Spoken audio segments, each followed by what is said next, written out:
हा फार मोठा प्रश्न आहे. आणि म्हणून आजचा माणूस अस्वस्थ आणि दुःखी काय आहे की जे दुःख आमच्या ताजमहालाच्या भिंती काळ्या पडायला लागल्या, पडू द्या ना, ते सरकार पाहून घेईल. तुमच्या घराच्या भिंती काळ्या पडायला लागल्या, त्या कशा चांगल्या होतील हे आधी पाहायला पाहिजे. वास्तवात जगणं शिकलं पाहिजे.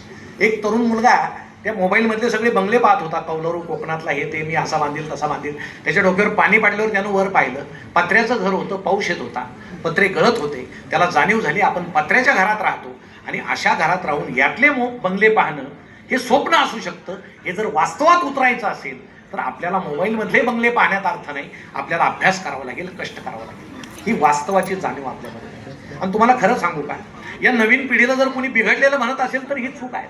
हे मुलं बिघडलेले नाही, बिघडलेले पालक आहेत. तुम्ही मला खरं सांगा, घरामध्ये गेल्यानंतर या कॉलेजमध्ये काय झालं असं प्रेमानं तुम्हाला कोण विचारतं? मम्मी विचारते का? पप्पा विचारतात का? मम्मी ती सिरियल पाहायला बसते.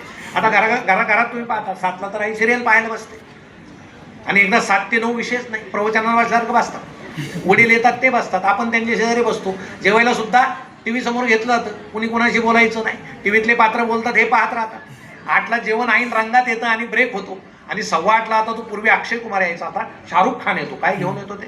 हार्पिक घेऊन. मग ते भांड्यात ओतायचं, मग भांड खसखसात व्हायचं. माणसं जेवताना पाहत नाही, चर्चा होते. मम्मी पप्पांना सांगते, त्यानं फार स्वच्छ निघतो, उद्या घेऊन या, थोडी भाजी वाढू का तुम्हाला? पप्पा तर घाबरूनच जातात. कुठल्या भांड्यातली भाजी भरोसा राहिला नाही. त्यापेक्षा हार्पिकही नको, तू नको, मी बाहेरच जेवून येतो, अशी ती प्रथा वाढलेली आहे. घरातलं वातावरण असं असताना मित्रांनो, तुम्हाला मी एक सांगतो, त्या मोबाईल मधल्या असंख्य साईट्स पाहून मी कुणाला एकाला नाव ठेवत नाही, पण आमच्या आजच्या तरुणांना आमची आई जर कुरूप वाटत असेल तर आपण एक गोष्ट मनाशी निश्चित करा, या जगामध्ये सगळ्यात सुंदर कोण असेल तर ती आपली आई आहे.